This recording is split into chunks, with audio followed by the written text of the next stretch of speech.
जानता हूँ स्ट्रैटेजी सब बनाते हैं एंड मैक्सिमम लोगों की स्ट्रैटेजी फेल हो जाती है। उसमें से कुछ लोग होते हैं जो वापस से उसको रिबिल्ड करते हैं, मतलब वापस नई स्ट्रैटेजी बनाते हैं और उस पर काम करते हैं। Let me tell you guys, मैं भी उनमें से एक था। तो आज हम बात करते हैं एक फोकस प्लान की जो नीट 2025 में आपकी जरूर हेल्प कर सकता है। सो वीडियो एंड तक देखना। नीट पीजी में अभी इतना टाइम बाकी है कि अगर आप पूरे जो फुल वीडियोज है उनको देखो तो उनको रिवाइज करके कंप्लीट नहीं कर पाओगे। सो इट्स बेटर कि कुछ ऐसा ही सोर्स सेलेक्ट करते हैं जिनको हम 3 से 4 बार रिवाइज कर पाए। तो आज एक रियलिस्टिक प्लान पे बात करते हैं जो डेफिनेटली अगर मैं करूं वापस से प्रिपेयर तो मैं भी उसी को चूज करूंगा। So let's get started. Resources में आपको देखो यार 4 चीज चाहिए। टू बी ऑनेस्ट, इधर उधर की बात नहीं करते हैं। या तो आप एक रैपिड रिविजन रखो, या रैपिड रिविजन प्लस बीटीआर, या फिर सिर्फ बीटीआर, क्योंकि आपको उसको मल्टीपल टाइम्स रिवाइज करना है। अगर किसी में वीक है आपका कॉन्सेप्ट तो भले ही आप लॉन्ग वीडियोस देख लो। सेकंड में हम बात करते हैं गाइस पीवाईक्यूज, बहुत ज्यादा इंपॉर्टेंट है।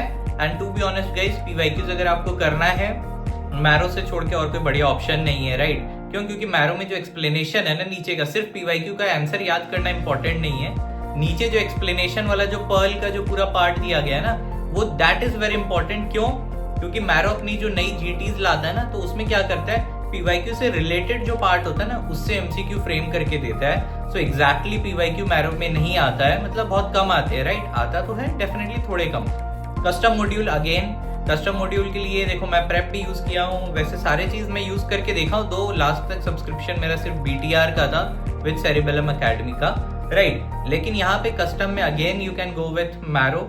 डेली का 50 या 100 का लगा लो जिससे कि आपके बेनिफिट होगा।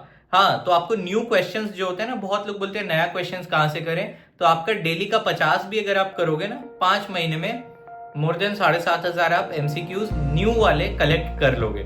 उसमें आप कोई हैशटैग ना लगाओ तो भी चलेगा, क्योंकि पीवाईक्यू आप ऑलरेडी या तो रैपिड रिविजन या बीटीआर से आप कर रहे हो, राइट? नेक्स्ट अब हम बात करते हैं गाइस, कस्टम मॉड्यूल तो हो गए।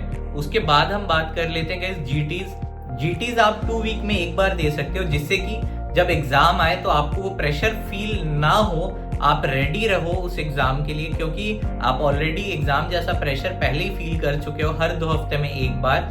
सो इट्स रिकमेंडेड कि आप हर 2 हफ्ते में एक बार एक जीटी दो और उसको एनालाइज अच्छे से करो, बिकॉज जीटी सिर्फ देने से नहीं होता, उसकी एनालिसिस वेरी इंपॉर्टेंट है। सिर्फ क्वेश्चन का आंसर याद मत करना, उसके नीचे जो एक्सप्लेनेशन दिया गया है वो ज्यादा इंपॉर्टेंट है समझना, जिससे कि नेक्स्ट टाइम वो क्वेश्चन गलत ना हो। अब हम बात करते हैं गाइस इस स्ट्रैटेजी को कैसे हम एग्जीक्यूट करें, राइट? तो चलो उस पर हम थोड़ा डिटेल्ड एनालिसिस करते हैं। सपोज मेरे पास रैपिड रिवीजन या क्विक रिवीजन का है सब्सक्रिप्शन, तो मैं क्या करूंगा, तीनों सब्जेक्ट्स मान लो ABC सब्जेक्ट्स है, तीनों सब्जेक्ट के रैपिड रिवीजन देखा हूं मैं, तीनों के पीवाईक्यूज खत्म किया हूं, एम्स, FMG और नीट के 2017 से लेकर। देखो अगर आपके पास अवेलेबल है 2017 से तो आप पूरे ही करोगे ना, आप क्यों सिर्फ 2 साल या 3 साल का करोगे? आपके पास अवेलेबल है ऑलरेडी, आप कम रिसोर्स पे पढ़ रहे हो, तो आपको पीवाईक्यूज तो अच्छे से याद होने चाहिए, राइट?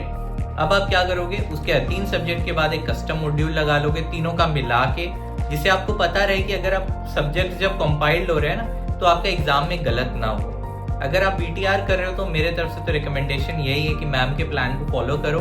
और अगर आपको लग रहा है कि बहुत ज्यादा ड्यूरेशन दे के रखी है मैम, तो उसके बीच में क्या करो, अपना थोड़ा कस्टम प्लान बना लो कि भाई इस दिन और एक सब्जेक्ट मैं इंक्लूड कर लूंगा, क्योंकि उनका प्लान आई गेस मार्च तक जा रहा है और आप ऑलरेडी अगर फर्स्ट रीड कर चुके हो थोड़ा मोड़ा, तो आपको उतना ज्यादा डिटेल शायद नहीं चाहिएगा, लेकिन ये आपके लिए बेनिफिशियल हो सकता है। अगर आप बीटीआर कर रहे हो तो कंपाइल्ड मॉड्यूल जो है उनको जरूर करो। लाइव क्लास नहीं देख पाते हो तो रिकॉर्डेड 1.5x पे देख लो, आपके लिए बहुत ज्यादा बेनिफिशियल होगा। अब हम बात करते हैं कस्टम। देखो कस्टम का आदत बहुत कम लोगों को रहता है, लेकिन अगर आप डेली का हैबिट बना लो, जस्ट लाइक कि स्नैप भेजने का हैबिट है हमारा, तो फिर क्या करोगे, आप डेली 50 भी लगाओगे ना तो 7,500 आराम से हो जाएंगे 5 महीने में।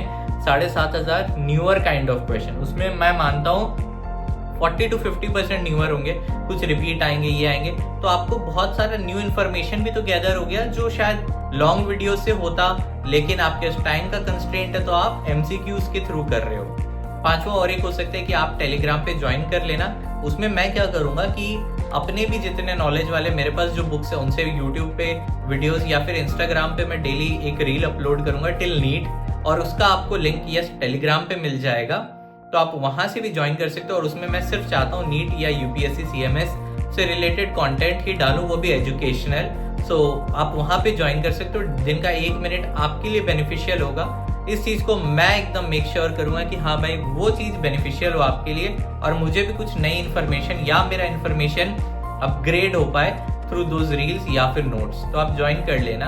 अब हम बात करते हैं गाइस, देखो प्लान अगर आपका बनाया हुआ ऑलरेडी, उसमें कुछ मॉडिफिकेशंस करो, इसको ज़रूर इंक्लूड करो, जिससे कि आप सिर्फ PYQs वाले ना रह जाओ। आप कस्टम को जरूर डाल लेना, नहीं तो क्या होगा ना, आपके पास PYQs का नॉलेज रहेगा लेकिन क्वेश्चन थोड़ा इधर उधर हुआ तो आपके आंसर्स नहीं आएंगे सही, और आप फिर बोलोगे मैं तो PYQ पूरा करके गया था फिर भी मेरा क्यों नहीं हो रहा है सिलेक्शन, राइट। तो कस्टम से आपको न्यू क्वेश्चंस मिल जाएंगे, PYQs आप करके रखे हो, उससे रिलेटेड आप टॉपिक्स पढ़ के रखे हो, तो आपको एग्जाम में और कौन हरा सकता है भाई, रैंक तो फिर आराम से आएगी ना आपकी।